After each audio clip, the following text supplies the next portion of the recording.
de las contracturas post-quemaduras de los miembros superiores. Los integrantes del grupo somos Carlos Rodríguez, Oscar Rodríguez, Rebeca Rodríguez, Ivana Romero, Cristian Rosas, Javier Roby, Elías Salazar, Natalie Santos, mi persona Sandra Saturno y Nicole Tapia. Siguiente. Bueno, ahora hablándoles un poquito más sobre la introducción del tema que vamos a estar presentando en la noche de hoy, es que hay que ahondar en que las quemaduras son unas lesiones muy devastadoras y presentan un problema mayor en la salud pública. Vamos a tener que las quemaduras que no son fatales son una causa importante de la morbilidad. ¿Por qué? Porque estos van a provocar una hospitalización prolongada en nuestros pacientes, también deformidad y también secuelas como la discapacidad, y pueden experimentar rechazos y también estigmas por parte de otras personas. Adicional a esto, queremos recalcar que la importancia de esta charla y de esta docencia es hablar del tratamiento correcto y oportuno, porque es importante para la prevención de la limitación de la función de las extremidades y también del compromiso estético y de la calidad de vida. Siguiente. De manera introductoria, les estaremos hablando que las contracturas ocurren cuando hay una cicatriz de una quemadura que va a estar madura y ella se va engrosando y se va tensando. Entonces, ¿qué va a pasar con esto? Que va a impedirse la movilidad correcta de nuestra extremidad y de nuestras articulaciones. Entonces, como ya dije, esta comadura y esta contractura ocurre sobre una articulación y es una complicación grave de las quemaduras. Siguiente. Ahora hablándoles un poquito sobre la epidemiología, nosotros vamos a tener que las quemaduras son una causa importante de accidentes y lesiones a nivel mundial, seguidas de accidentes de tráfico, caídas y también violencia. Entonces, la importancia de esto radica en que hay muchísimos pacientes, personas que sufren quemaduras. Alrededor del mundo se estima que hay 300 millones de casos por año en donde 300.000 derivan en muertes. Vamos a hacer énfasis en que alrededor del 80% de las quemaduras severas involucran el miembro superior. Hay que destacar que los miembros superiores, cada uno abarca alrededor del 9% de la superficie corporal total. Y también hacer énfasis en que las manos, aunque representen cada una un 3% de la superficie corporal total, son las que mayormente se van a encontrar involucradas en estas quemaduras, y esto ya sea porque son las que más se encuentran expuestas y también son las que más uno utiliza como reflejo protector ante alguna quemadura o alguna lesión. Bajo los datos de la OMS, nosotros vamos a tener que hay distintos picos de incidencia de las quemaduras, siendo principalmente las incidencias aumentadas en las fiestas de fin de año, aumenta un 40% de lesiones. Y también queremos destacar que hay grupos etarios en donde vamos a tener mayor incidencia de esto y también más preocupación de estas lesiones. Principalmente en las edades pediátricas es donde nosotros vamos a ver mayormente en nuestros casos. Alrededor del 70% de las quemaduras nosotros las vamos a ver en este grupo.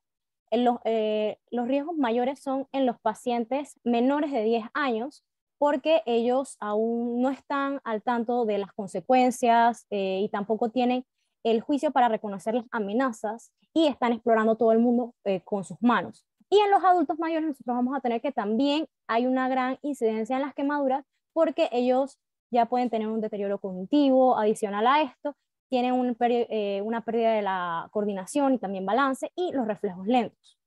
También vamos a encontrar que hay una predominancia de acuerdo al estatus socioeconómico. ¿Por qué? Porque la mayoría de los casos, en un 95%, ocurren en regiones que son de bajos y también de medianos ingresos. Y esto se tienen distintas hipótesis y también sobre que las personas cuentan con pobres condiciones de vivienda, también tienen bajo nivel educativo, falta de dispositivos preventivos, y adicional a esto es que tienen menor oportunidad de adquirir un servicio o una atención médica adecuada y rápida. Siguiente. Bueno, para la fisiopatología tenemos que, de forma general, las contracturas ocurren durante la curación espontánea de las quemaduras relativamente profundas. Esto para ayudar a cerrar las heridas o incluso más frecuentemente por la contractura de los injertos de piel, sobre todo aquellos de espesor parcial. Estas, como mencionó mi compañera, tienden a ocurrir sobre las articulaciones, comprometiendo el rango de movimiento y la función general del área afectada. Entonces, este fenómeno se da más extensamente en la situación de quemadura aguda y es menos pronunciado en situaciones electivas. La falta de búsqueda de atención médica oportuna, el tratamiento inadecuado y la curación por segunda intención son causas comunes de contracturas por quemadura. Entonces, en la imagen podemos observar algo muy importante que tendremos que tener en cuenta toda la charla, que va a ser los grados de quemadura. El primer grado siendo solo de afectación de la epidermis, el segundo grado superficial de la epidermis y parte de la dermis, el segundo grado profundo de la epidermis y dermis completa, y el tercer grado en el que ocurre una afectación de todo el espesor dermoepidérmico, y el cuarto en el que se da una afectación total hasta las capas más profundas del miembro. Siguiente. Entonces, tenemos que la pérdida de tejido en la quemadura ocasiona una herida abierta y esta cicatriza mediante la formación y contracción del tejido de granulación, lo que constituye la curación por segunda intención, que se observa en la imagen superior derecha. Entonces, dependiendo de diversos factores, las quemaduras generan heridas ya sea agudas o crónicas según el tiempo de cicatrización. Entonces, durante la herida aguda o inicial, tenemos el reclutamiento de células tanto de tejido local como circulantes, que vienen incluyendo los fibroblastos y las células inflamatorias. Entonces, a la hora de la herida a grado crónico, las lesiones de gran área de extensión como las quemaduras casi siempre dan como resultado una fibrosis excesiva y la formación de cicatrices hipertróficas. Estas comprometen la función normal, como ya mencionamos, y provocan una morbilidad grave en los afectados. Estas cicatrices se caracterizan por una abundancia de miofibroblastos y también de aparición de alfa-actina del músculo liso, además de colágeno, y la deposición de estas sustancias es lo que causa la herida hipertrófica fibrótica, como ya mencionamos.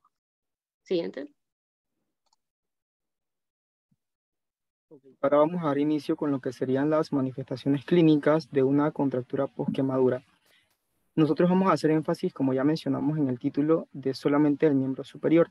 Entonces esto incluye toda la mano, todo el antebrazo, el codo e incluso la axila. Para mencionar los tipos de contracturas, estas son contracturas de flexión, contracturas del pulgar. También está la deformidad de Botonier, la sindactilia posquemadura, la contractura de las articulaciones metacarpofalángicas, las contracturas del dorso de la mano, las contracturas de la muñeca, la deformidad de la mano en garra, la deformidad del lecho unguial y las contracturas del codo, incluyendo la contractura axilar. Quiero mencionar que este es un tema que realmente nos interesó bastante, como se mencionó en la epidemiología, ya que en los estudios que estuvimos realizando nos dimos cuenta que existe una prevalencia de las contracturas posquemadura del miembro superior que abarcan un rango entre 5% a un 40%, e incluso en otro estudio que estuvimos revisando, mencionaron que solamente las contracturas de la mano representan un 23% de la población. Además, quiero mencionar y nuevamente recalcar que estas quemaduras son el resultado de una lesión térmica directa que va a actuar sobre la piel palmar, la piel dorsal o incluso sobre el aparato extensor, y que se va a ver potenciado por una inmovilidad. En este caso, un paciente que no esté realizando las terapias luego de haber tenido una quemadura, puede ser por un edema o por la distensión articular. Siguiente. Las contracturas en flexión, estas son afección que tienen la palma y los dedos y que suelen ser el resultado de una lesión directa de la piel palmar en quemaduras por contacto. Esto es importante. Ocurre mayormente en niños y estas contracturas se deterioran funcionalmente los dedos y restringen la capacidad funcional de toda la mano. Y esto es debido a que la mano tiene una función principal de pinzamiento de objetos que, a pesar de que no nos demos cuenta, es una función que realizamos durante la mayor parte del día. Entonces, como estas contracturas limitan lo que sería la extensión de los dedos, va a afectar esta función de agarrar o tomar algún objeto, y por eso dicen que pueden afectar grandemente la capacidad funcional de la mano. Se van a caracterizar a la hora del examen físico de que estas van a hacer una contractura lineal que va desde desde la mitad de la palma de la mano y se van a extender de manera lineal hasta afectar las articulaciones interfalángicas proximales e incluso las articulaciones interfalángicas distales. Se dice que si afectan las articulaciones interfalángicas distales, van a generar una limitación en la extensión de la articulación interfalángica proximal. Siguiente.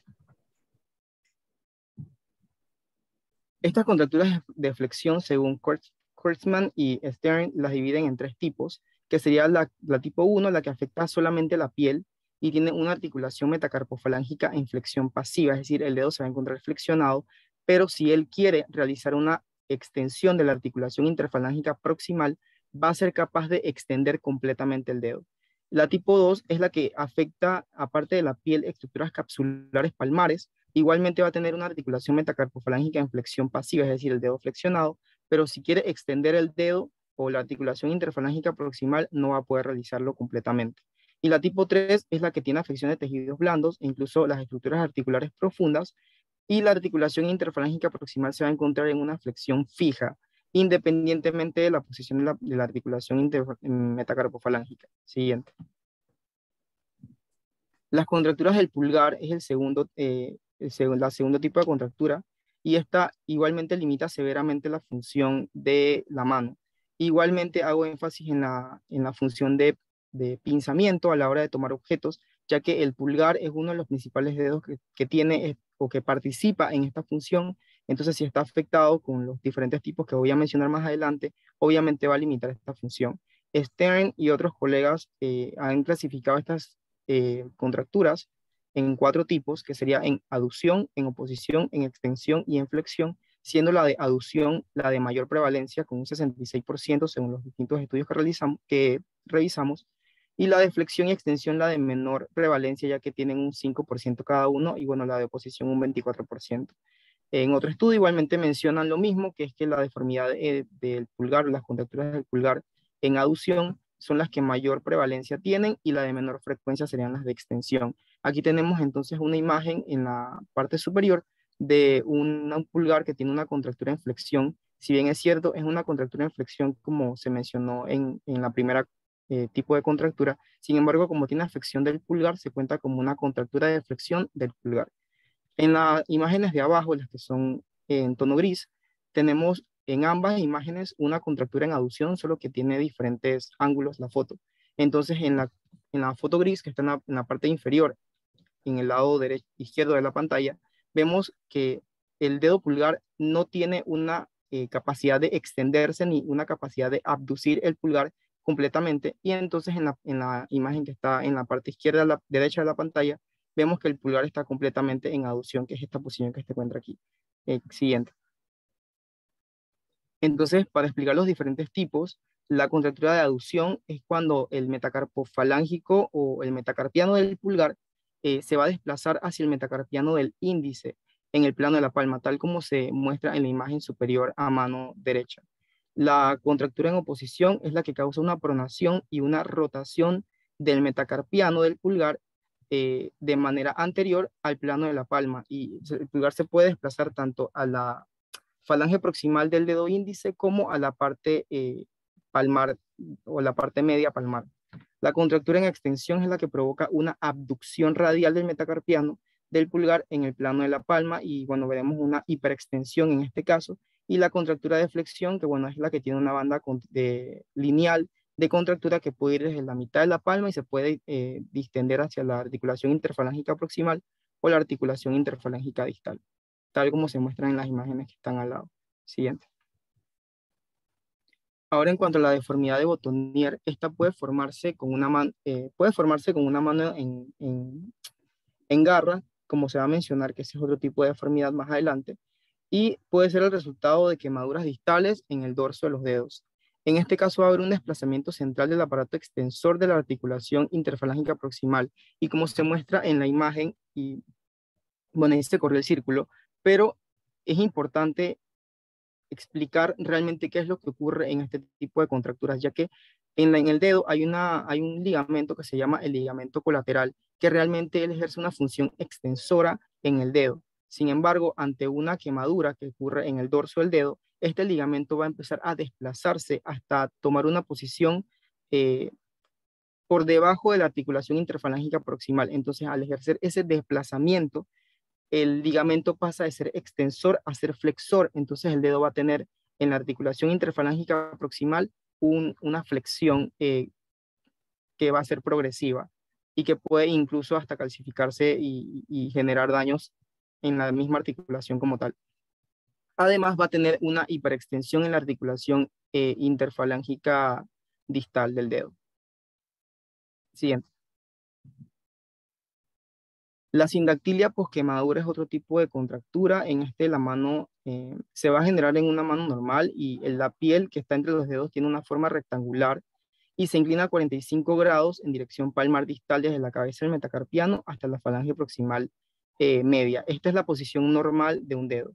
Una quemadura en el espacio interdigital puede alterar la anatomía normal y la principal preocupación de este tipo de contracturas es la abducción de los dedos, que va a ser constante y va a ejercer entonces una alteración en lo que sería la flexión de los dedos. Siguiente.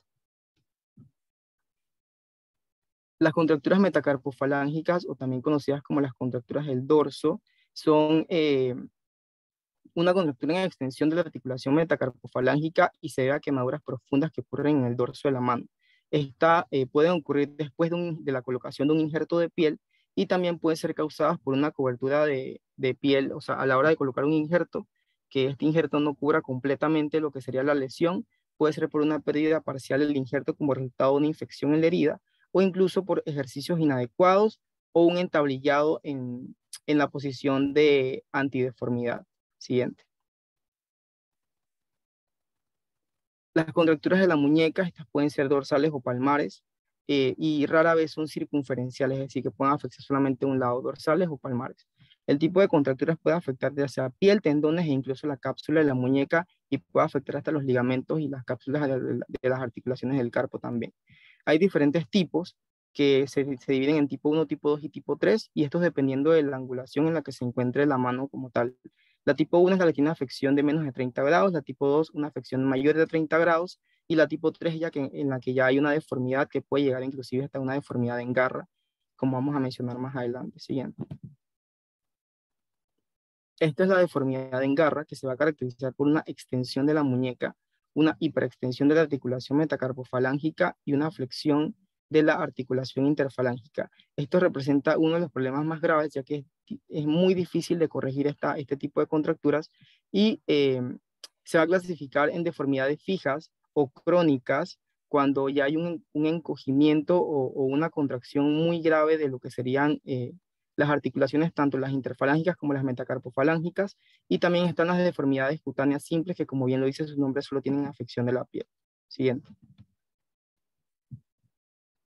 La deformidad unguial, esta no representa un problema, sino quizás como un problema estético, ya que muchos de los pacientes a la hora de ir a una consulta para arreglar esta deformidad, no lo hacen por el dolor o por la incomodidad, sino más bien por la parte estética de que no les gusta ver la uña en esa condición. Entonces, cuando hay una quemadura, lo que pasa entonces es que el eponiquio se va a desplazar distal a la parte proximal de la uña, y la parte proximal de la uña va a generar entonces una exposición, tal como se muestran en las imágenes a mano derecha. Y para mencionar un poco de la anatomía de la uña, bueno, la anatomía o la uña se va a caracterizar por tener una matriz estéril, una matriz germinal y una matriz dorsal. La matriz germinal es la que va a generar o la que va a agregar células escamosas a la uña para que ésta empiece a endurecerse. La matriz germinal es la que va a formar la uña como tal y la matriz dorsal es la que le va a dar el brillo a la uña. Entonces, al tener todo esto expuesto, la uña se va a ver reseca y puede alterarse también lo que sería la misma formación de la uña a futuro. Siguiente.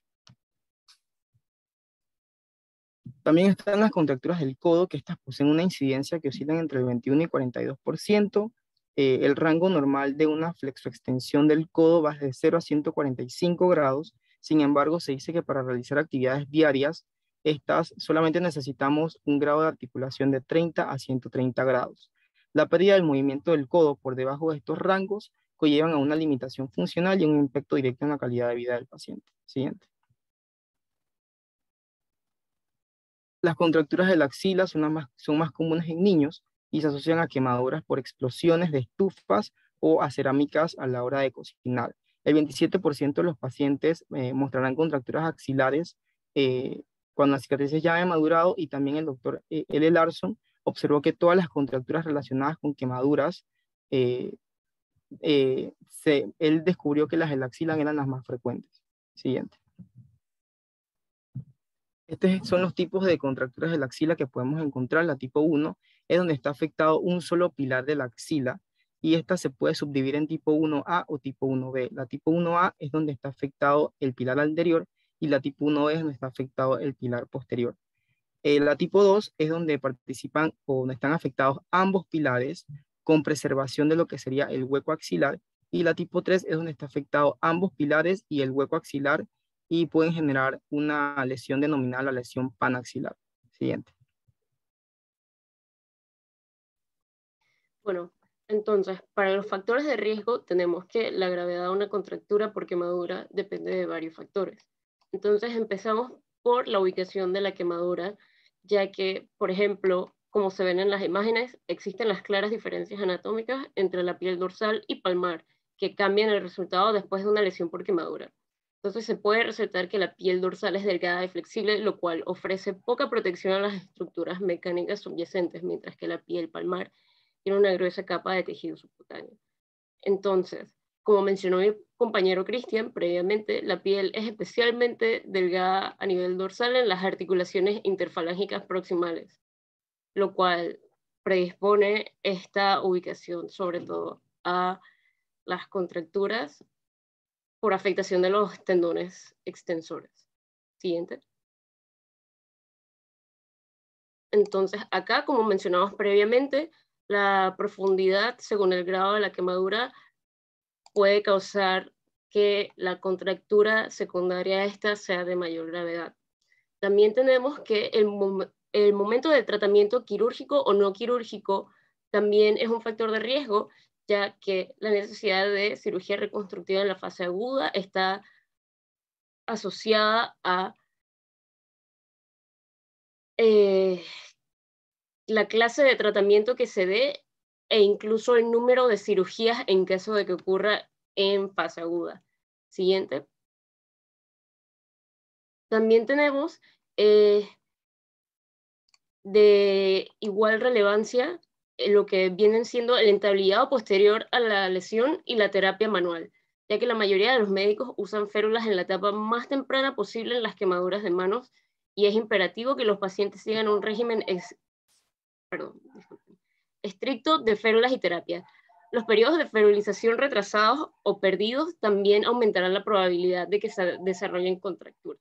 Y de hecho, estos dos factores tienen propósitos similares, que viene siendo la protección de estructuras vulnerables, la preservación del rango de movimiento, la elongación de tejidos, entre otros. Entonces, en el entablillado, por lo menos mi compañera Sandra va a exponer más al respecto posteriormente, pero de aquí se puede observar, por ejemplo, la utilización de prendas compresivas. Siguiente. Entonces, para la clasificación, podemos mencionar que Macaulay, uno de los autores de los varios estudios que revisamos, clasificó las contracturas de mano por cicatrices de quemaduras en 4 grados. Estos vienen siendo el grado 1, que se caracteriza por una restricción sintomática, pero, esta restricción viene siendo sin limitación del rango de movimiento y sin afectar la estructura normal de la mano. El grado 2 viene siendo una leve disminución del rango de movimiento sin afectar las habilidades en las actividades diarias del paciente, y tampoco hay distorsión de la estructura, mientras que en el grado 3 ya hay deficiencias funcionales y también se pueden hallar cambios en la estructura de la mano. Y por último, el grado 4, en el que hay una pérdida significante de la función y de la estructura de la mano. Entonces, las contracturas de grado 1 y 2 generalmente se pueden controlar con terapia, mientras que las de 3 y 4 también se pueden subcategorizar como deformidades en flexión, extensión o mixta. Entonces, las más severas requieren una reconstrucción más compleja. Sin embargo, incluso en estos se han logrado buenos resultados funcionales con, como mencionamos previamente, buen manejo temprano. Siguiente. Entonces, aquí mencionamos cómo, o sea, mostramos la tabla ya desglosada que incluye en el grado 3 y grado 4 lo que vienen siendo las contracturas por flexión, por extensión o combinación de estos factores. Tenemos que las deformidades por quemadura, además, siendo por lesiones térmicas, ocurren por cambios secundarios en los tendones, ligamentos y articulaciones de la mano, y por esto ocurre la afectación en el rango de movimiento de la estructura. Siguiente.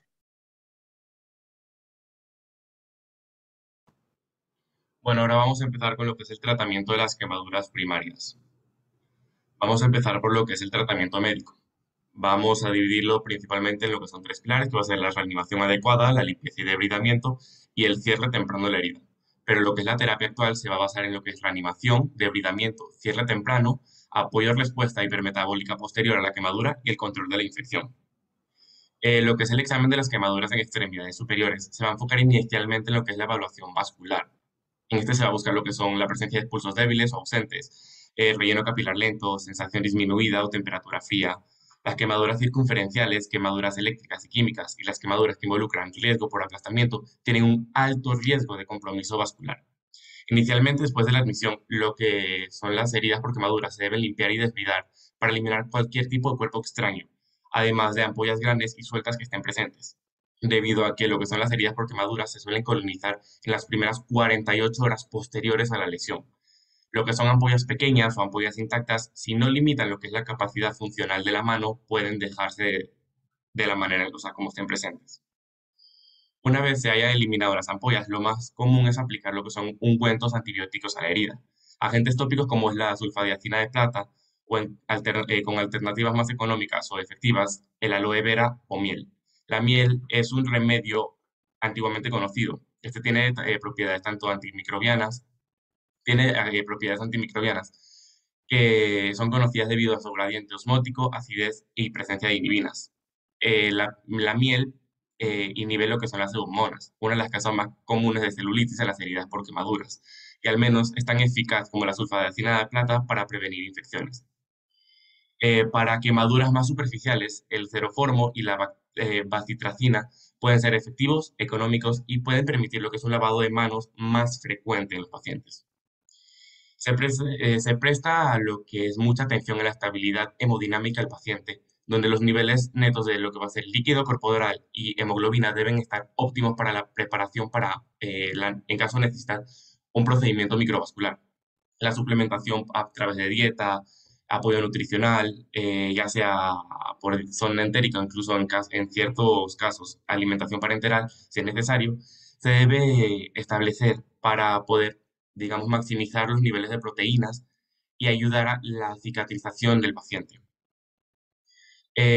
Bueno, ahora la excisión de las heridas por quemadura requiere grandes volúmenes para la transfusión, aproximadamente 1 cm³ por centímetro cuadrado para poder ser extirpados. Otros factores que conducen a la pérdida de sangre en los pacientes quemados son la edad avanzada, el sexo masculino y las extensas áreas de superficie total quemadas. Lo que es la pérdida de sangre se puede buscar minimizar mediante la excisión a nivel de la fascia o el uso de torniquetes cuando se realiza la excisión tangencial de las extremidades. Además, las soluciones de infiltración subcutánea con adrenalina y lidocaína pueden ser utilizadas en las áreas. Por lo tanto, dado que uno de los principales desafíos del tratamiento de las lesiones térmicas agudas es prevenir la infección, es fundamental la esclerotomía precoz y la cobertura de quemaduras en la prevención de la infección del paciente quemado agudo. Mediante un debridamiento quirúrgico temprano y agresivo, se va a eliminar el tejido no viable y, por tanto, el hecho de la herida va a quedar relativamente libre de infecciones. Un debridamiento adecuado va a consistir en la excisión de los tejidos necróticos e isquémicos hasta que se alcance lo que es un lecho de la herida sangrante y viable. No es raro que se requiera un procedimiento de revisión para extirpar zonas de estasis que hayan progresado a una necrosis. Tejidos necróticos proporcionan lo que es un medio para colonización bacteriana, tanto bacteriana como fúngica, y llevan a la producción de leucotoxinas e inmunosupresores sistémicos. Y estos pueden estimular la cascada de inflamación conduciendo a una falla orgánica remota y multisistémica. El objetivo principal del tratamiento de heridas por quemaduras en las manos de los pacientes que pueden participar en la movilización temprana y en terapia de las manos. Por lo tanto, el cuidado ideal de la herida es lo suficientemente simple como para permitir que la mano tenga un rango de movimiento tanto pasivo como activo completo y permitir el estiramiento de los dedos, pulgar, palma y muñeca en todos los pacientes. En esos pacientes se debe iniciar una terapia manual agresiva para minimizar el edema y el riesgo de desarrollar contracturas. Al priorizar la función es importante envolver los dedos individualmente para poder progresar con la terapia. La ferulización puede ser necesaria si aparece evidencia temprana de contractura o cuando la terapia no se realiza lo suficiente, pero de esto hablaremos más adelante. Esto es un algoritmo porque ya Oscar acaba de mencionar lo que sería el tratamiento médico y farmacológico o tópico como tal.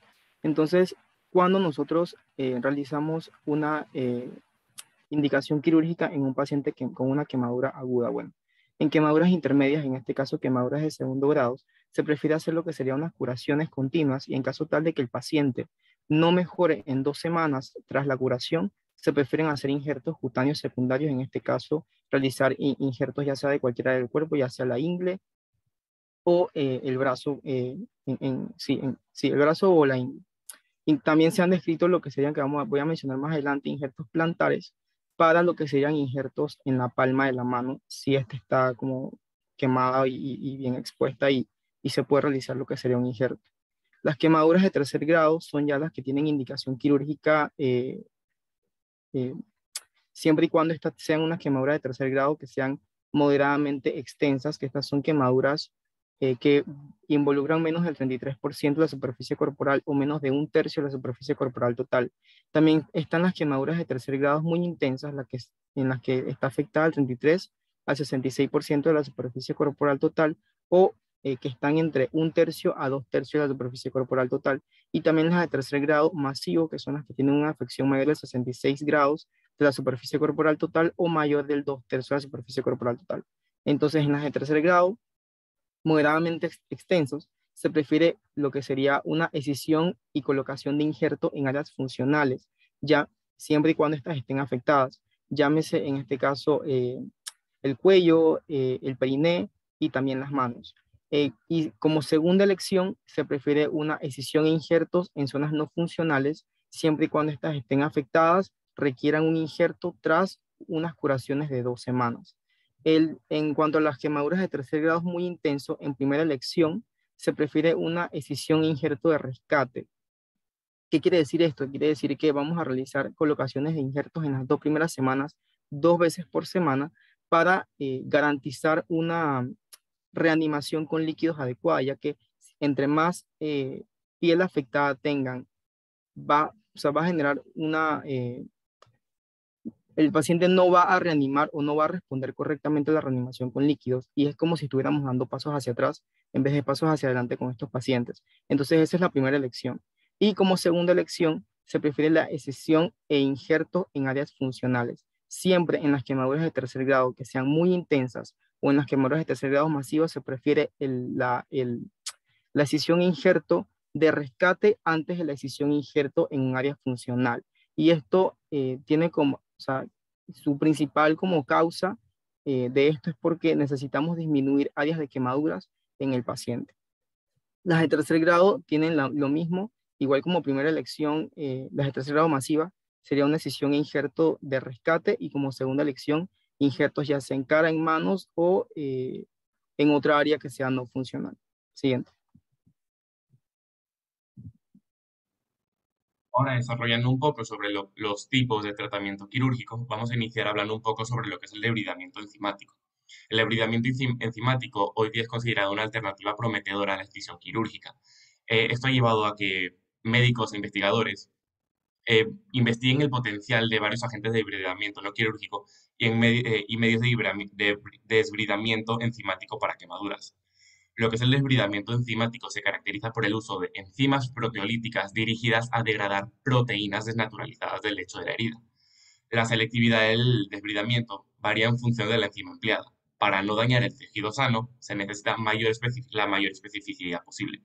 Una de las enzimas más utilizadas es la bromelina. Esta es extraída del tallo de la piña por su contenido en cisteína peptidasa. Posee propiedades muy interesantes en lo que es el ámbito farmacéutico. Algunas de estas que podemos mencionar presenta efecto antiagregante plaquetario anticoagulante, actividad fibrinolítica, actividad antiinflamatoria, aumenta la absorción de algunos medicamentos, actividad antimicrobiana, analgésica y antitumoral. En nuestro caso, la que más nos interesa es la eliminación de tejido dañado en heridas o quemaduras. En segundo punto, vamos a hablar de lo que es la escarotomía. Cuando la escara de la quemadura rodea circunferencialmente cualquier estructura corporal, lo que son los tejidos internos van a verse expuestos a presiones intersticiales crecientes. Estas van a estar exacerbadas por lo que por lo que es el edema tisular desarrollado en la fase aguda de la reanimación de la quemadura. Estas son las primeras 48 horas después de la lesión. A medida que vemos que esta presión aumenta, inicialmente va a haber un deterioro del flujo de salida venoso. Esto va a estar seguido de lo que es una disminución del flujo de entrada arterial. Esta condición lo que va a causar es una disfunción, isquemia e incluso una necrosis, tanto en la misma estructura como incluso distal a la estructura, a menudo en cuestión de horas. La esclerotomía lo que va a implicar es hacer una incisión a través del espesor total de la escara para liberar la presión de los tejidos quemados. Se debe tener cuidado de no lesionar lo que son las estructuras subyacentes. El propósito no es solo liberar la presión y permitir que los compartimentos de tejidos vuelvan a expandirse, sino también buscar devolver el suministro vascular de la mano en caso de compromiso. La incisión de la escarotomía no atraviesa el tejido subcutáneo por debajo, sino únicamente la escara. El uso de la escarotomía todavía está en debate en cuanto a escarotomías digitales, pero se pueden realizar de manera selectiva en caso de que la perfusión del dedo distal sea una preocupación. Lo más importante a tener en cuenta en cualquier escarotomía es que uno debe tener cuidado de no lesionar los paquetes neurovasculares por donde corren los nervios y los vasos digitales al realizar el procedimiento. En tercer punto, vamos a hablar de lo que son los injertos de piel. Este es el estándar para el cierre rápido y permanente de quemaduras de espesor total. Es una opción confiable y de primera línea para la mayoría de los pacientes con contracturas de mano por quemadura, siempre que haya sitios donantes disponibles para el autoinjerto de piel y el lecho receptor esté lo suficientemente vascularizado para recibir un injerto. Los injertos de espesor total incluyen lo que es la epidermis y la dermis, por lo que la zona donante debe ser cerrada de forma directa y, si no es posible, puede necesitarse cerrar con otro injerto. En cuanto a los injertos de espesor parcial, se incluye lo que es la epidermis, pero solo un pedazo de la dermis, no la dermis completa a diferencia del anterior. Estos tienen una mayor tasa de supervivencia, dada la facilidad de la neovascularización de los mismos. Además, la cicatrización del lecho del donante es espontánea debido a que persisten los anexos cutáneos, donde hay migración y mitosis de células epiteliales.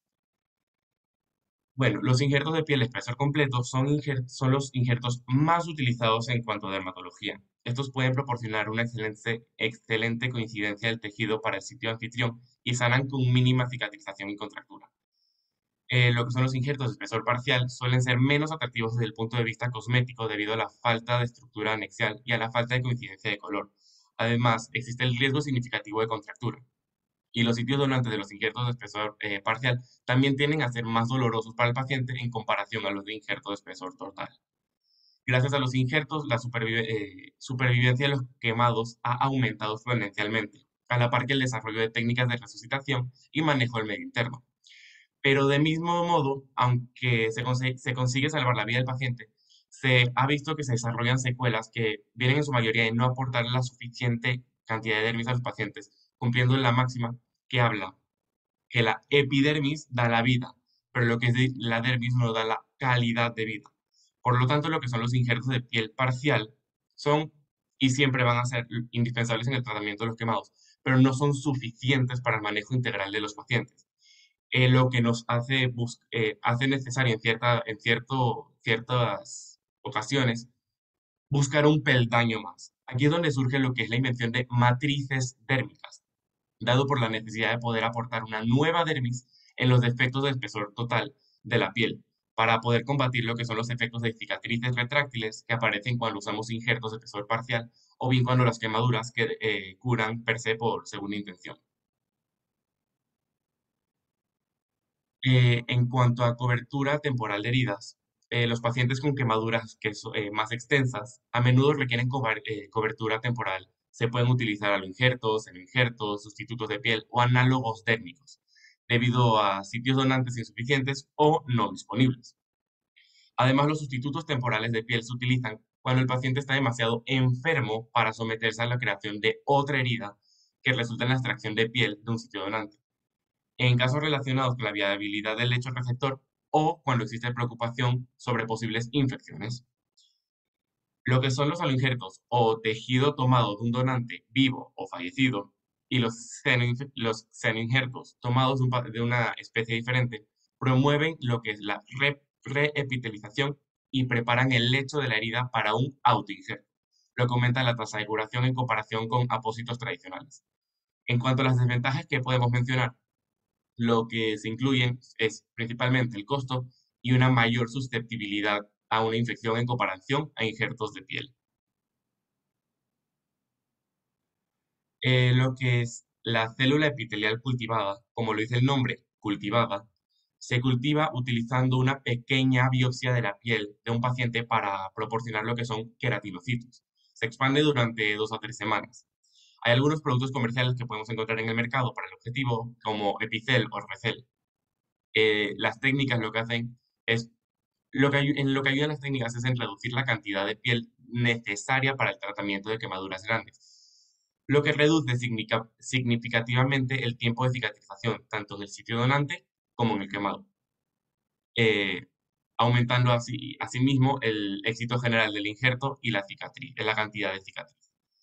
Para mayor efectividad, se recomienda o se dice que es necesario aplicar estos en combinación de una matriz dérmica y de fibrina. En cuanto a los colgajos, un colgajo es piel y tejidos sanos que se mueven o se separan parcialmente para cubrir heridas cercanas. Estas pueden tener piel y grasa o piel, grasa y músculo. A menudo lo que son los colgajos de piel están adheridos al sitio original por un extremo y permanece conectado a un vaso sanguíneo. En otros casos, el colgajo se traslada a un nuevo sitio y el vaso sanguíneo se reconecta quirúrgicamente. En este caso lo llamamos colgajo libre. Los colgajos locales siguen siendo uno de los pilares en el tratamiento de la reconstrucción de la mano quemada, en comparación con la liberación de la contractura simple y el injerto de piel.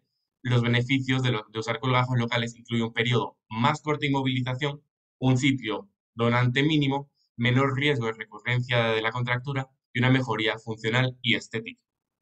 En áreas móviles como articulaciones, el cuello, axilas, las heridas con injertos de piel pueden contraerse y provocar contracturas secundarias. Los colgajos locales, cuando están disponibles, brindan una excelente opción para proporcionar una cobertura estable y minimizar contracturas articulares.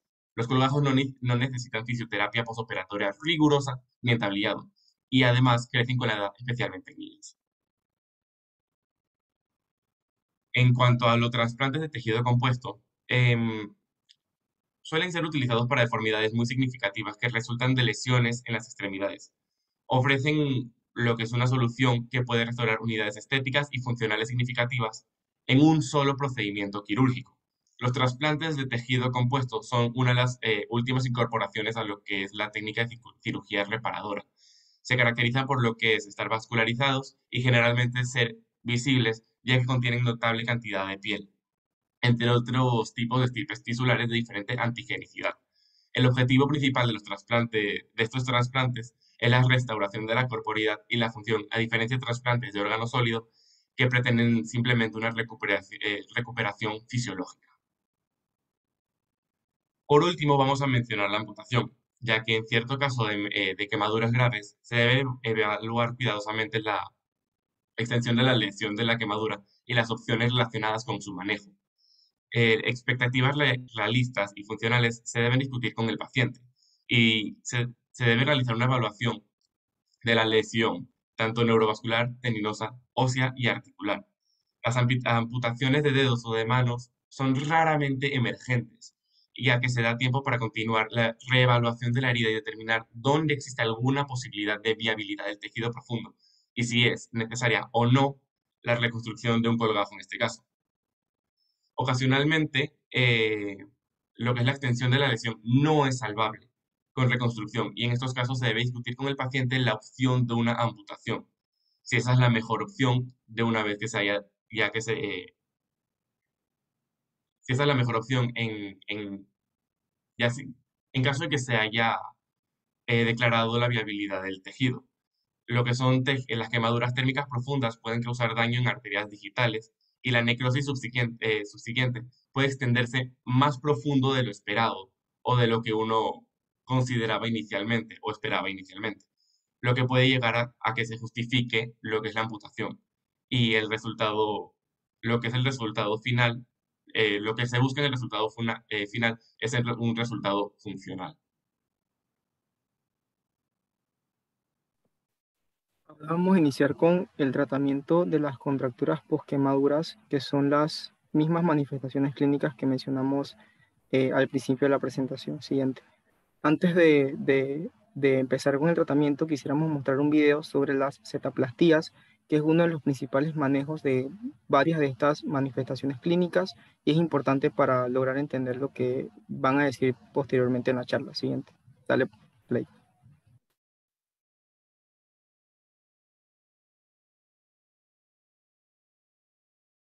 Z-plasty is an important concept in plastic surgery which forms the basis of many flaps. It was first introduced Z-plasty is an important concept in plastic surgery which forms the basis of many flaps. It was first introduced by Denon Villers in 1856, who was an ophthalmic surgeon, for the release of lower eyelid ectropion. According to the principles of Z-plasty, all sides of the Z must be of equal length, and there are two opposing angles which are also equal in a conventional Z-plasty. A Z-plasty helps in increasing the length of the scar, that is helping in scar release, and it also changes the direction of the scar. Now, according to conventional Z-plasty, this central limb is considered to be the contracture diagonal, which is also the scar. The one that is opposite to it is the transverse diagonal. Now, at the expense of this transverse diagonal, this contracture diagonal will gain length. So if this is the central limb, that is the scar that needs to be released, the length is measured, and accordingly, two limbs of equal length are marked, which forms the limb of the Z. And these are the two angles which are kept at 60 degrees in a standard Z-plasty. Now, after release, what will happen is that the contracture diagonal will increase in length, whereas the transverse diagonal will shorten in length. And these two flaps are the flaps that will be rotated in this manner. So ultimately, you'll get B here and A will lie over here. So this is the final picture that will be seen after the release by using a Z-plasty. Now, different angles and different percentages are given for release. A 30-degree angle is considered to give 25% increase, 45 degrees 50, 60 gives a 75% increase, which is conventional, and 90-degree angles would give a 100% release. The drawbacks are that if the angle is very acute, it can lead to a tip necrosis, and if the angle is very broad, it also leads to a broad base, which causes difficulty in movement of the flaps. According to the Z, different types can be marked. There can be multiple Z-plasties for longer lengths of scars, interrupted ones, continuous ones, and skew ones. A description of Z-plasty is given very well in the second chapter of McGregor.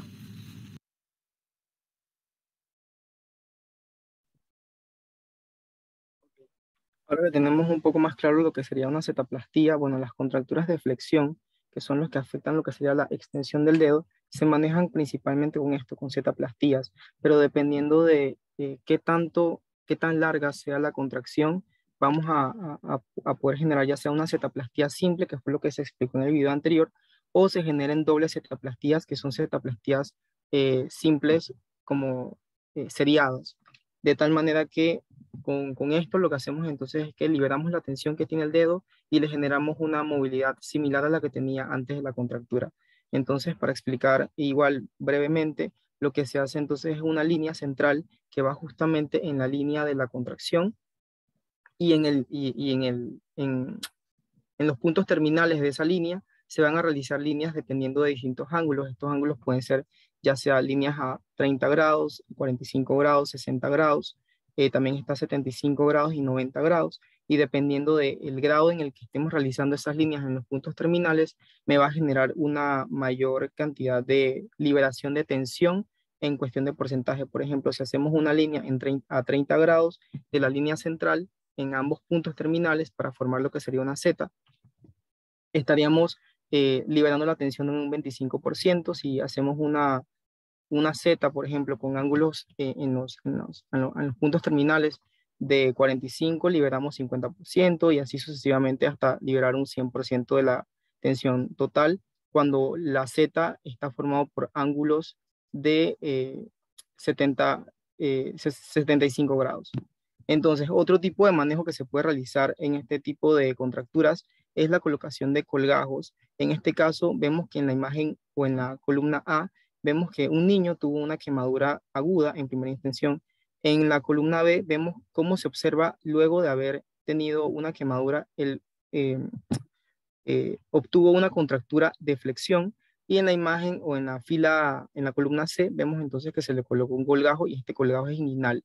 Sin embargo, hay también que mencionar que la palma, como mencioné también al principio, tiene una histología peculiar, ya que no es similar al todo a la piel que tenemos en nuestro cuerpo, y un tipo de colgajo que se prefiere para la palma de la mano es la planta del pie. Sin embargo, también, como este es un ejemplo, se pueden realizar colgajos ya sea inguinales o colgajos del antebrazo o del brazo. Siguiente. Este es un tipo de contractura de pulgar. En la imagen A realmente parecen dos manos normales, sin embargo, ambas manos tienen una afección en lo que sería la abducción y la extensión del pulgar.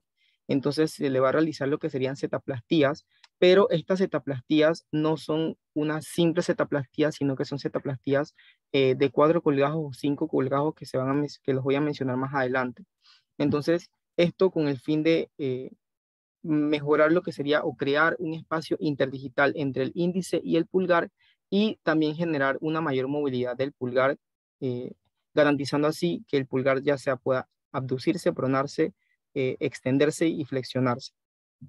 ¿Por qué hago énfasis en esto? Porque el pulgar tiene una peculiaridad, y es que a la hora de corregirlo quirúrgicamente tenemos que garantizar que exista un espacio articular para una mayor movilización, y tenemos que garantizar que éste preserve todos sus movimientos como los tenía antes de la quemadura. En la imagen de que está a la mano derecha de la pantalla, vemos un colgajo o un injerto de piel que se está realizando, y en este caso sí se está utilizando lo que sería la planta del pie. Siguiente. Este es otro tipo de colgajo que podemos utilizar o injerto de piel que podemos utilizar en las contracturas del pulgar. En este caso estamos utilizando piel proveniente del antebrazo. En la imagen A tenemos una contractura en aducción. En la imagen B, que tenemos ya cuando se está debridando, porque una vez nosotros vayamos a corregir quirúrgicamente tenemos que eliminar todo lo que sería el tejido cicatrizal, y tenemos que disecar las estructuras vasculares para evitar cualquier tipo de daño a la hora de corregir esta lesión. Entonces en la imagen C vemos cómo se le colocó un colgajo que proveniente del antebrazo, que se muestra la demarcación en la imagen B, y en la imagen D tenemos entonces ya el paciente con un control postoperatorio de 2 meses. Otro tipo de manejo que se le puede dar a este tipo de contracturas, y es como uno también de los que se prefiere, es lo que mostramos en la mano derecha o en la parte derecha de la pantalla, que son rotación de colgajos laterodigitales. La imagen no es precisamente de una contracción de pulgar, sino de una sindactilia. Sin embargo, es lo que más didáctico puedo mostrar, y lo que hacemos es que cortamos un pedazo del dedo índice, o tomamos un colgajo del dedo índice, que es el área del dedo que está más vascularizada, es decir, en la porción lateral, y lo que hacemos es que no despegamos la piel como tal, sino que simplemente la rotamos y la colocamos en el sitio que queremos ocluir una vez hemos debridado y cortado lo que queremos corregir o la contracción que queremos corregir. Entonces, simplemente el colgajo se toma, se rota y se pega en el dorso de la mano. De esta manera generamos un espacio interdigital y al hacer esa rotación genera una mayor profundización del espacio digital a comparación si lo hacemos con las técnicas previamente explicadas. Y la porción del dedo índice que se cortó se le colocan lo que serían injertos de piel. Siguiente. En la deformidad de Botonier tiene 3 maneras de tratamiento quirúrgicamente hablando. Está el número 1, que es la resolución quirúrgica. La número 2 tenemos la artrodesis y como número 3 tenemos lo que sería la amputación. ¿De qué va a depender este tipo o qué tratamiento vamos a utilizar? Va a depender de qué tan afectada esté la articulación que queremos corregir. En este caso, están afectadas tanto la articulación interfalángica proximal como la articulación interfalángica distal. Si tenemos un daño en la articulación, se prefiere que este tipo de pacientes se le ampute el dedo o los dedos que estén comprometidos. Sin embargo, también se puede utilizar como una segunda opción, pero no tan efectiva, la artrodesis en este tipo de pacientes. ¿Qué es la artrodesis? Bueno, es la colocación realmente de tornillos en la articulación que queremos corregir, de tal manera que la articulación va a quedar en una, va a quedar corregida y en una posición fija durante alrededor de un mes y el tornillo se va a quedar, obviamente, uniendo lo que serían los huesos de la articulación que queremos unir. Y se va a ver lo que sería, se dice en la literatura que va a haber un pegamiento estos huesos se van a pegar de 4 semanas a 8 semanas, liberando así lo que sería la flexión en este tipo de deformidad. Otro tipo de tratamiento que podemos utilizar es, como ya mencioné al principio, que es la resolución quirúrgica, y esto solamente va a ser en pacientes que no tengan afección articular. O sea, que pueden tener una afección articular, pero no tiene que haber daño de la articulación, para ser más específicos. Entonces, este se puede realizar de 2 maneras, y es que, como había mencionado cuando expliqué la deformidad de Botonier, aquí hay un desplazamiento de los ligamentos laterales por debajo de la articulación interfalángica proximal, y esto hace que el ligamento sea flexor y no extensor. Entonces, lo que hacemos en esta resolución quirúrgica es simplemente cortar la unión que tiene en la articulación interfalángica proximal y unirlo a la falange proximal, de tal manera que su función de flexor por la patología ya no se va a ejercer, sino que va a pasar nuevamente a ser extensor. Otro tipo de resolución quirúrgica, que es la segunda, es que podemos realizar injertos de tendones, y estos injertos de tendones se colocan o se insertan en la falange proximal, pero se van a enrollar alrededor del ligamento colateral que está desplazado patológicamente. Y una vez se enrolla alrededor de este ligamento colateral, se va a pegar con el ligamento central extensor que se encuentra en el dorso de la mano. Se insertan, entonces ya va a generar como una tracción, va a generar una extensión que va a hacerle como defensa a la flexión que está realizando el ligamento colateral. De tal manera el dedo va a estar extendido y no flexionado. Y lo que sería la articulación interfalángica distal, va a haber un ligamento que se llama el tendón superficial, el tendón terminal que se va a unir al ligamento oblicuo. Entonces eso se corta y entonces el dedo ya no va a estar flexionado, sino que va a extenderse de igual manera. Y entonces en la mano derecha de la pantalla vemos entonces unas férulas que se colocan en estos pacientes para tener el dedo fijo y así la cirugía no falle. Siguiente.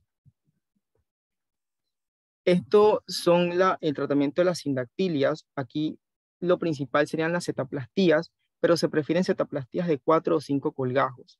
Esto realmente, los de 4 o 5 colgajos es básicamente hacer como 4 triangulitos, como se muestra en la parte derecha, izquierda de la pantalla, donde dice 4 flap setaplasty. Entonces ahí vamos a hacer 4 triangulitos que vamos a ir desplazando hasta formar lo que sería una hilera de triángulos, tal como lo muestran en las imágenes. Y la setaplastía de 5 colgajos, igualmente se hacen unos triángulos igual con distintos ángulos, y al final se van traslocando hasta formar igual una lesión lineal, de tal manera que eliminamos la tensión. Y en la parte derecha de la pantalla vemos una setaplastía, cómo se está realizando una setaplastía de 5 colgajos, donde dice figura 23 es la lesión que queremos corregir. En la figura 24 es donde se están haciendo lo que sería dibujando con piloto lo que sería la cetoplastía de 5 colgajos que vamos a realizar. En la figura 25 ya se hizo el corte y se están traslocando los triangulitos o los colgajos. Y en la figura 26 es cómo va a quedar la lesión con liberación de la contractura. Siguiente.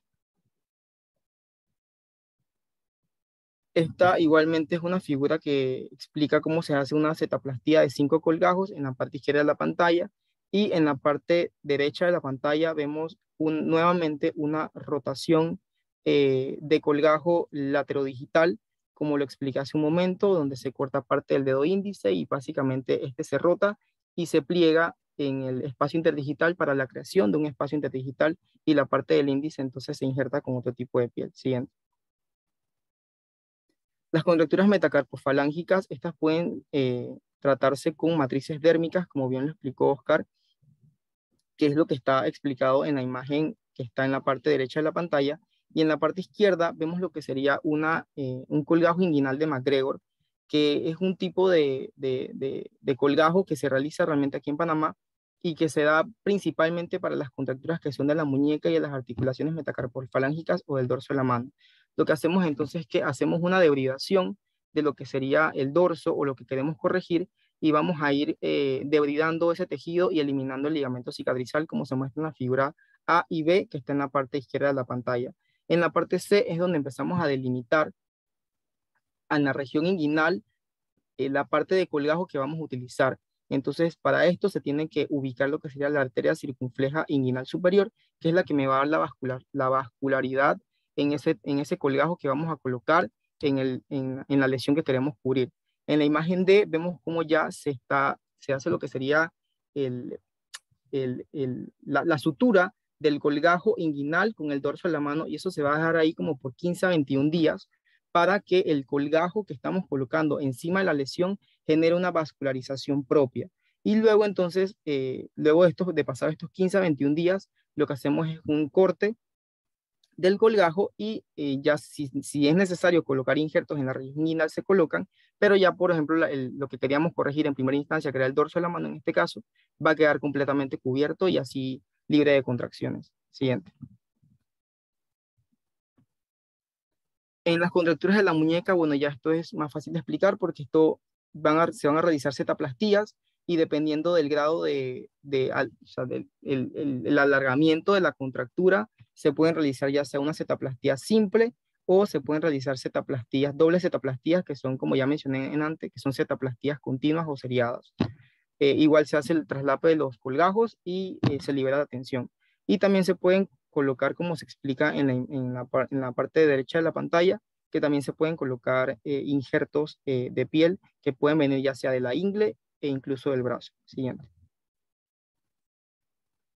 En la deformidad en garra, esta, como mencioné, es la porción más complicada, ya que esta va a necesitar un manejo tanto de las articulaciones interfalángicas, tanto las proximales como las distales, ya sea con tornillos o con agujas de Kirchner, que es lo que se utilizaba antes de los tornillos, y además necesitamos hacer un corte de todo el área que está contraída, disecarlo, eliminar la piel que está contraída y colocar injertos de piel. Estos tienen más fallos a la hora de los manejos quirúrgicos y tienen un gran riesgo de repercutir en un futuro. Siguiente.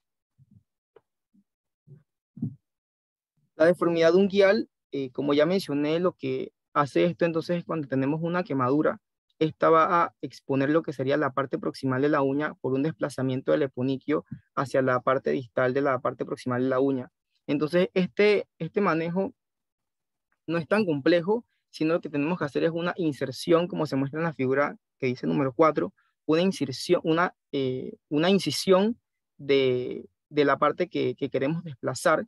Y en la figura 5 vemos cómo ya se desplazó, o sea, nosotros cortamos y desplazamos la piel hacia la parte proximal de la uña, de tal manera que cubrimos la parte que queremos cubrir. Y luego, con una rotación de colgajo laterodigital, cubrimos la parte o el hueco que está quedando por la incisión que logramos hacer. Y lo que quedó entonces en la parte central, que es la parte rosadita de la figura 8, se realizan entonces injertos de piel. Y esto permite una mayor cicatrización, ya que cuando nosotros rotamos el colgajo, tapamos el hueco que quedó y genera una vascularización nueva. y en la parte lateral que le colocamos un injerto, como la parte lateral es la parte más vascularizada, genera entonces eh, eh, un mayor éxito en la cirugía. Siguiente. En las contracturas del codo, bueno, estas igual se realizan con setaplastías, como se muestra en la parte derecha de la pantalla, y en la parte izquierda podemos realizar lo que serían injertos de piel, pero estos injertos se denominan en incisiones en doble Y, ya que en la figura A se muestra cómo tenemos una Y invertida en la parte lateral del codo, pero en la parte medial también se realiza una incisión en Y. Entonces ellas se conectan en el medio y por eso se define como doble Y, ya que tienen una Y acá y una Y acá y se conectan en el centro. Y eso es lo que vamos a cortar y ahí es donde está la contractura. Y el colgajo o el injerto de piel lo vamos a tomar del abdomen, ya que tiene una gran flexibilidad y este colgajo se denomina como un colgajo doble M, por la forma en la que vamos a cortar el colgajo, pues que es como dos M's invertidas. Y al final, esta porción de que está dibujada en la imagen B se colocan eh, en la incisión que hicimos en la imagen A y queda entonces como se muestra en la imagen C. Y lo demás entonces se sutura lo que sería el abdomen. Siguiente. Las contracturas de la axila, ya para terminar, bueno, estas, al igual como mencioné en la uña, realmente es por desplazamiento de colgajo o por desplazamiento de piel, pues el pedazo de contractura que queremos eliminar, lo cortamos y eliminamos la piel que está cicatrizada o que tiene la contractura y luego con la piel que quedó vamos a ir desplazándola hasta crear una nueva sutura o una nueva piel axilar. Y al final se muestra en la secuencia que coloqué en la imagen que está en la mano izquierda. Y además se pueden realizar también colgajos o injertos de piel. En este caso, la que ha demostrado una mayor eficacia son los colgajos fasciocutáneos para escapulares, ya que se ha visto que una de las principales complicaciones de estas contracturas es que los pacientes no pueden eh, alzar el brazo a mayor de 90 grados. Entonces, con estos injertos fasciocutáneos para escapulares, se ha visto que los pacientes pueden generar un alzamiento o pueden alzar el brazo en un ángulo mucho mayor de 90 grados, a tal como estaba antes de la quemadura. Siguiente. Bueno, la evaluación preoperatoria ayuda a determinar qué estructuras pueden estar involucradas en la contractura y si la intervención quirúrgica es segura. Los pacientes con quemaduras aisladas en la mano y problemas de salud menores pueden recibir tratamiento electivo con una preocupación mínima.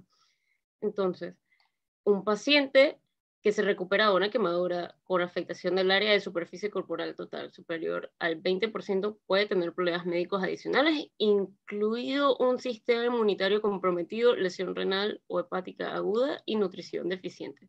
Siguiente slide. Entonces, para estos pacientes se debe completar un examen médico completo para la intervención quirúrgica. En este slide podemos ver cómo se distribuyen el área de superficie corporal total según las extremidades con la regla de los 9. Siguiente. Los pacientes con sistemas inmunitarios comprometidos o función renal deficiente pueden tener mayor riesgo anestésico y los pacientes con mala nutrición tienen una menor capacidad para cubrir procedimientos adicionales de colgajos o injertos de piel. Siguiente. Bueno, de manera resumida, los cuidados postoperatorios que nosotros vamos a tener en estos pacientes es que principalmente debemos de cuidar la estabilidad hemodinámica de este paciente porque para el mantenimiento y nuestra buen pronóstico del paciente tenemos que tener un buen mantenimiento del flujo sanguíneo y hay que evaluar también la analgesia en estos pacientes porque los pacientes van a estar bajo bastante dolor y en caso tal de que los pacientes estén experimentando hipotermia, que suele ser alguna de las complicaciones que tienen los pacientes en quemadura, es corregirla. Ya en lo que vamos a evaluar en el postoperatorio tardío, la profilaxis antitrombótica, también debemos de darle una nutrición inmediata y de requerir los suplementos también. Como ya hablamos, también en el postoperatorio tardío se tiene que seguir manteniendo la analgesia, ya sea durante el día y también cuando se le van a realizar algunos procedimientos. La antibioticoterapia debe ser especializada. Se recomienda que en estos pacientes se les tome un screening sobre los antibióticos y las resistencias que podrían presentar, y también lo más importante de esto que nosotros queremos decirle, el ajuste de la posición del miembro. Siguiente. Ahora sí, lo que nosotros quisiéramos que más ustedes se llevaran para la casa sería la prevención de la contracción. Entonces, nosotros vamos a tener que en este objetivo del tratamiento va a ser minimizar el deterioro de la función del miembro superior. ¿Y esto cómo lo vamos a lograr? Mediante la prevención durante la fase aguda. La conservación de este tejido depende bastante de la reanimación que se le haga, el control hemodinámico, porque como ya les dije, de un buen flujo depende nuestra buena cicatrización y también nuestro buen pronóstico. Y también el control de las infecciones. Nosotros vamos a tener que en estos pacientes debemos de evaluar lo que es la terapia ocupacional y física. En estos pacientes se deben de hacer distintos ejercicios para que haya una buena curación, para que las articulaciones de las extremidades quemadas se puedan flexibilizar y mantener los músculos, que no sean rígidos y que no se tense estas articulaciones. Entonces esto lo vamos a lograr mediante masajes que les van a dar, como en las imágenes vamos a verlo, masajes en las cicatrices, también ejercicios que son de rango de movimiento, ya sea pasivos, que son dados por las terapeutas, y ya activos de agarre, se le dice a los pacientes que agarren unas pelotitas o también diversos objetos. Siguiente. Y algo muy importante que queremos decirles y que se lleven para casa sería el posicionamiento de las extremidades y cómo nosotros vamos a inmovilizarla. Por ejemplo, lo más importante de esto es la férula temprana. Nosotros cómo vamos a colocar esto para evitar que se hagan contracturas. Nosotros vamos a tratar de mantener la muñeca extendida, la articulación metacarpofalángica flexionada, ya sea en un ángulo de 70 a 90 grados. Las articulaciones interfalángicas se van a encontrar extendidas, que no se estén tocando entre sí mismas, porque como ya dijo mi compañero, esto puede caer en una sindactilia. También el pulgar se debe encontrar abducido, separado, preferiblemente, y nosotros vamos a tener que estas extremidades nosotros las debemos encontrar elevadas para reducir el riesgo de edema. Sí, y también me faltó mencionar que aquí se utilizan unas vendas compresivas, unas vendas elásticas para mejorar el desarrollo de esto. Siguiente. Ahora, aparte de la férula que se le coloca en el brazo, en la muñeca, nosotros también debemos de evaluar el posicionamiento de toda la extremidad. Por ejemplo, como ya les mencioné, el riesgo de edema es grande, así que se debe de levantar la extremidad. En las primeras 72 horas va a haber un riesgo de edema bastante aumentado, así que se les coloca elevadas. Y para la posición recomendada del hombro, va a ser que el complejo axilar se encuentre en una abducción de 90 grados y una abducción horizontal de unos 15, 20 grados alrededor de eso, y vamos a tener que la elevación y extensión es la posición más deseada en el codo. Este posicionamiento se puede lograr ya sea por férulas, una de las más utilizadas es la férula aeroplano, que es como se ve en la figura del medio. Aquí el paciente va a tener una posición bastante ideal. También puede ser también se le puede dar el posicionamiento con almohadillas rellenas de siliconas, que son los que vamos a ver en la tercera imagen, mesitas de noche o brazos de espuma. Siguiente. Y bueno, el pronóstico de nuestros pacientes van a tener que ver bastante con la función de la mano y también con la función de toda su extremidad, que recobre la movilidad y tenga una buena movilidad. Esto es un fuerte predictor de la calidad de su vida. ¿Y cómo se va a lograr esto? Porque nosotros tengamos un manejo oportuno en la fase aguda, porque desde allí se van a estar implantando las contracturas. Entonces, se le debe hacer una evaluación continua también a la herida, la terapia apropiada, porque de esa manera nosotros vamos a tener un aumento de la movilidad y también va a haber una disminución del dolor. A mayor movilidad, menor dolor. Y dependiendo de la evolución de este paciente, nosotros vamos a reevaluar si se debe de dar una reintervención quirúrgica o no. Siguiente. Bueno, el doctor Espino quería que demostráramos un poquito sobre la unidad de No quemados. se te escucha, Cristian. ¿Aló? ¿No se me escucha? Ahora sí. El doctor Espino había mencionado que le mostráramos un poquito sobre la unidad de quemados. Entonces, esta es la unidad de quemados, la unidad Santo Tomás.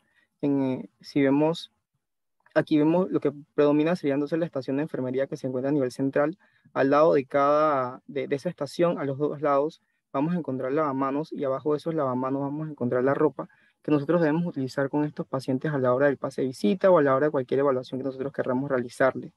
La puerta que se ve al fondo, a mano izquierda, si nosotros pasamos esa puerta, vamos a encontrar la sala de espera a mano derecha y a mano izquierda vamos a encontrar un cuarto de rehabilitación donde los pacientes quemados van a realizar lo que sean las distintas terapias. Siguiente. Aquí vemos parte de las camillas que se encuentran en el Santo Tomás. El Santo Tomás cuenta con 14 camillas para pacientes quemados y dentro de estos cubículos vamos a encontrar como un mueble de madera en el cual se va a encontrar todo lo que el paciente necesita para sus curaciones. En este caso, ya sea el paciente puede guardar ahí sus medicamentos, pero también puede encontrar gasas, Kerlix y cualquier otra cosa que se necesite en ese paciente en específico que esté hospitalizado.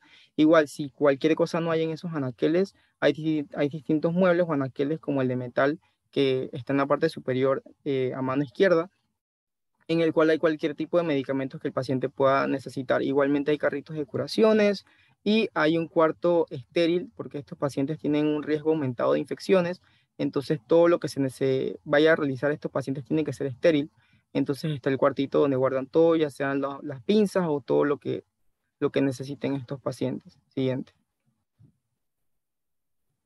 Y bueno, esta es el cuarto de rehabilitación y terapia del Hospital Santo Tomás, en el cual va a haber máquinas en los que los pacientes van a realizar ejercicio, pero lo que más llama la atención aquí son las tinas de remolino que se encuentran en la parte izquierda, en la parte inferior, que ahí es donde colocamos el paciente que tiene unas quemaduras extensas, muy extensas, lo podemos colocar en esas tinas de remolino y al final el paciente ahí puede realizar sus terapias con la ayuda de una fisioterapeuta que también hay en el Hospital Santo Tomás.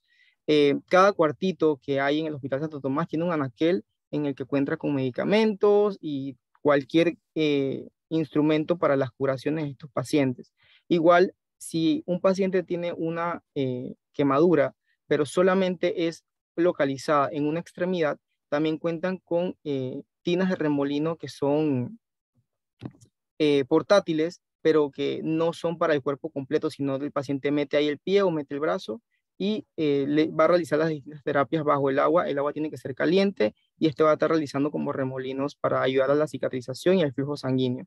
Y otra cosa que cuenta también es con las camas de hidroaire, que es un tipo de camilla para un paciente que tiene bastantes quemaduras, o sea, que estén bastante extensas por todo el cuerpo y que no puede utilizar una camilla normal. Se coloca, el paciente se puede acostar aquí y eso va a hacer como que el paciente esté flotando en el aire y que no le duelan tanto las quemaduras a comparación de como si estuviera en una camilla normal. Pues. Siguiente.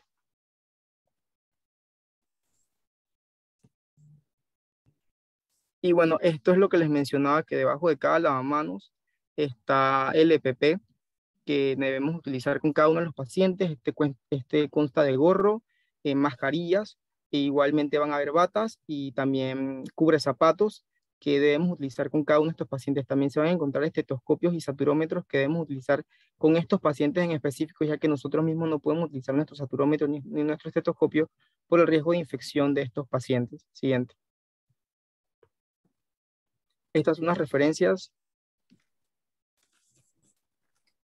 y gracias. Gracias a ustedes, muchachos, han hecho una labor heroica, diría yo, porque está completísimo esta revisión que han hecho. Los felicito, la verdad. Oscar, creo que te gusta mucho la cirugía de mano, creo que vas a ser cirujano de mano, porque has dado una explicación quirúrgica de cómo se repara el dedo de botonier, y eso es básicamente ya cuando uno va a hacer cirugía de mano. Han sido muy completa su presentación, Sandra, Carlos, Oscar, Ivana, Cristian. Realmente los felicito. Ahí notaron varias cosas. La cama esa que ustedes vieron inflado tiene una arenilla que son microesferas que lo que provoca es cuando tenemos quemaduras circunferenciales en la espalda, se produce así. Pon play de eso, pon play, está bueno eso. Tienes un videito ahí, lo veo. Y las que ustedes ven así son quemaduras son para el manejo de las quemaduras en las extremidades. Están basados en la presión hidrostática y la temperatura del agua. Consiste en un baño en el que el agua se mantiene en agitación constante y la temperatura del agua debe ser caliente. Disminuye contracturas musculares, aumenta la elasticidad, ayudando a la movilidad de articulaciones rígidas, aumenta el riego sanguíneo y sirve también para problemas de retorno venoso y disminución de la inflamación. Tiene efectos antiinflamatorio, excepto en la fase aguda, analgésico, a los pocos minutos dependiendo de la temperatura, el tiempo de aplicación y las condiciones del paciente. Antiespasmódico, para espasmos y contracturas tanto del esquelético como los viscerales, y tonificante circulatorio local, ya que aumenta la circulación sanguínea. Debemos intentar no provocar quemaduras. Generalmente estas aplicaciones son locales, aunque también pueden ser parciales, y deben durar de unos 15 a unos 20 minutos. Sí, hay que tener mucho cuidado cuando le meten la mano porque el agua está tibia, pero es importante meter uno la mano y tocar, porque ellos tienen alterada también lo que es la sensibilidad de la temperatura. Entonces, por esa razón hay que tener mucho cuidado, pero generalmente se utilizan para los que son piernas y brazos. Ya la tina grande la usamos para los grandes quemados, los quemados que tienen tórax, abdomen, extremidades, y generalmente es una tina de remolino circular que provoca un desbridamiento mecánico. El problema es que se necesita tener esas tinas sumamente estériles y cada cierto tiempo le hacemos cultivos a las paredes de la tina y cada cierto tiempo surgen gérmenes. Anteriormente, en el pasado, teníamos una unidad de quemados completamente estéril. A raíz del COVID, nosotros tuvimos incluso pacientes en el área de intensivo de quemados que tenían COVID. O sea que eso ya dejó de ser una unidad estéril. Y realmente las únicas áreas estériles son donde están los quemados. Importante saber y reconocer que somos el único país en Centroamérica, de toda Centroamérica hasta México, que contamos con 2 camas de Clinitron. La cama de Clinitron es esa cama que vieron, que tiene unas microesferas, es como una arenilla blanca que está metida a una presión que produce que esas microesferas se inflen y generan como una película suave en una interfase entre la membrana y el paciente. Esa interfase hace que la quemadura en la espalda no entre en contacto con la cama y básicamente lo pone como en una leve levitación. Y eso lo usamos para que las quemaduras de la espalda por presión no se profundicen. Cada cierto tiempo se usan. Muchas veces también se utilizan en los síndromes estos dermatológicos de reacciones de Steven Johnson, por ejemplo. Hemos tenido varios pacientes y en las situaciones de quemaduras y adicional también en estas epidermolisis bulosas, ampulosas severas también, que cuentan en crisis, también las usamos. Entonces es interesante saber de que somos el único país en Centroamérica en tener ese tipo de cama de levitación de microesferas. No sé, ahorita creo que quieren hacer una unidad de quemados también en el Seguro Social en la Ciudad de Salud y no estoy muy seguro si están pidiendo de estas camillas también. Importante saber que en la epidemiología de las quemaduras es importante que tengamos presente que una de las cosas que más estamos viendo, que casualmente ahorita en la charla me tuve que quitar el video porque me llamaron, me llegó un quemado eléctrico. Los quemados eléctricos están desplazando a las quemaduras térmicas por agua caliente o por fuego, debido a que cada día hay más necesidad en este país y cada día más la gente está robando electricidad. Entonces estamos viendo una incidencia aumentadísima del quemado eléctrico. Entonces ahorita llegó un quemado eléctrico en mano y brazo y con orificio de salida aparentemente en el pie. Eso es importante. El arco de la electricidad se ve cuando hacen la presión, donde hay la quemadura, y generalmente la palma de la mano se quema el antebrazo y sale en la planta de los pies. Esto es muy importante saber eso. El dedo más importante de la mano, recordar que es el pulgar, que da el 60% de la función de la mano. Es importante, como lo mencionaron, un gran quemado es todo quemado que tenga más del 50% del cuerpo quemado. Importante saber que las dos causas o las dos cosas principales para evitar contracturas son la ferulización temprana y la movilización temprana de la extremidad, para evitar una cicatrización viciosa y que genere entonces una contractura. El género más común que tenemos en los quemados seguirá siendo y sigue siendo la Pseudomonas aeruginosa. Nosotros en la unidad de quemados tenemos de vez en cuando las dos estirpes, la buena y una que es súper resistente. La súper resistente tengo rato que no la veo, gracias a Dios. Y bueno, el mejor tratamiento para la Pseudomonas es el hipoclorito de sodio, que eso uno mismo lo puede preparar 1 litro de agua con 2 gotitas de cloro y lo tienes al natural, o bien las fórmulas costosísimas que tenemos en los hospitales, que son el Anacep en spray y el Anacep en gel. Entonces, estas son las otras opciones más caras, que es lo que vamos a ver. Importante que tengan presente que toda quemadura que no epitelice en 21 días requiere injerto, ¿no? Eso es importante que se lo recuerden. Y hablaron algo de que las escarotomías, muy bien habló, de que es solamente abrir la piel, teniendo en consideración no lesionar los tejidos más profundos, los tendones, los vasos sanguíneos, y saber que a veces es necesario hacer incisiones laterales en el dedo para evitar la pérdida de las puntas digitales. Entonces, cuando ven una punta de un dedo necrótico, hay que investigar varias cosas. 1, vasculitis. 2, émbolos sépticos por una sepsis. Y en caso de un quemado, hipoxia por una quemadura circunferencial en el dedo. Él habló muy bien también de que el injerto que más se contrae es el injerto de espesor parcial y el que menos se contrae es el injerto de espesor total. Pero es más común utilizar los injertos de espesor parciales. ¿Por qué? Porque tienen mayor capacidad de adherencia que los de espesor total. Para evitar la contractura, lo que se ha hecho nuevo es que los injertos de espesor parcial se colocan encima de matrices dérmicas y eso lleva a que no se dé tanta contractura en los injertos de espesor parcial. Las matrices dérmicas pueden ser delgadas o pueden ser gruesas. La más gruesa es la que más dermis te regenera y esa es la íntegra. Y las más delgadas, por ejemplo, que son las más rápidas, las que usamos nosotros, porque con una íntegra tú pones la matriz dérmica sobre el lecho y tienes que esperar 21 días para injertar. Con las matrices dérmicas más delgadas, si bien es cierto, no te da una matriz, una dermis, no te regenera una dermis muy gruesa, si requieres entonces menos tiempo para poner el injerto. Lo puedes hacer inmediatamente, colocaste la matriz dérmica. Con respecto a los colgajos, muy buena la clasificación. Si es solo piel, se habla de un colgajo cutáneo. Si tienes piel y fascia, fascio cutáneo. Si tienes piel, fascia y músculo, fascio, músculo cutáneo. Y puede incluso tener hueso, fascio, músculo cutáneo, óseo.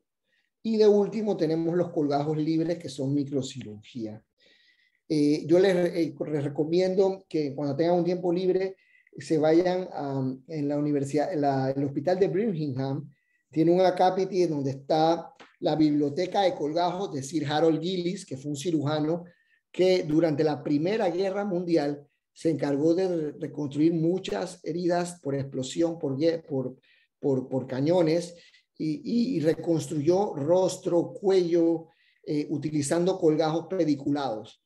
Y es muy interesante ver, tienen todo documentado, la edad del paciente, qué fue lo que le pasó y cómo se le manejó la reconstrucción en aquel entonces, en el 14 por allá, y en 1914. Y es interesante observar que eso sentó las bases para el desarrollo de otros colgajos, ¿no?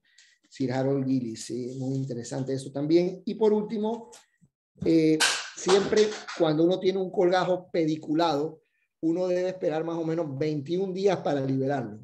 Y no pasa nada, porque ya a los 21 días el lecho y el colgajo han hecho conexiones vasculares adecuadas que pueden llevar a la supervivencia del colgajo.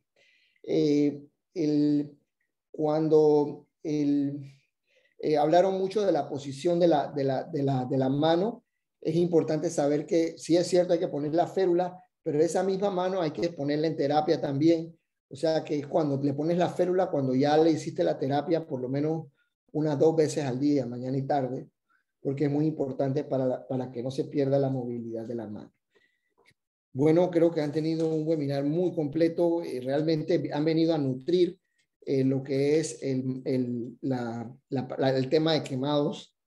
Realmente estamos, yo creo que estamos avanzando muchísimo, están estudiando más al quemado a profundidad, y creo que esto va a quedar ya no nada más para ustedes, sino para las generaciones que van a venir en la cátedra de cirugía. Los felicito y realmente muy, muy bien. Felicidades. No sé si tienen alguna pregunta o algún otro comentario que agregar.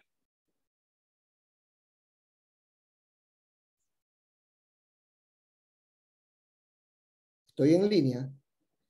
Sí, ¿Aló? doctor. Ah, Sí, ya, doctor. ya, ok, De ok. parte del grupo le queríamos extender un agradecimiento muy grande por haber dado sus comentarios, las correcciones, también todos los aportes que hizo, las imágenes que nos envió, los casos que nos aportó, y en verdad muchas gracias por su guía.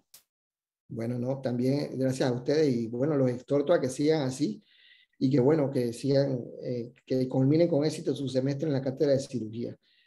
Enhorabuena a todos y bueno, vayan a descansar, que ya es medio tardecito, ¿no? O van a estudiar, no sé.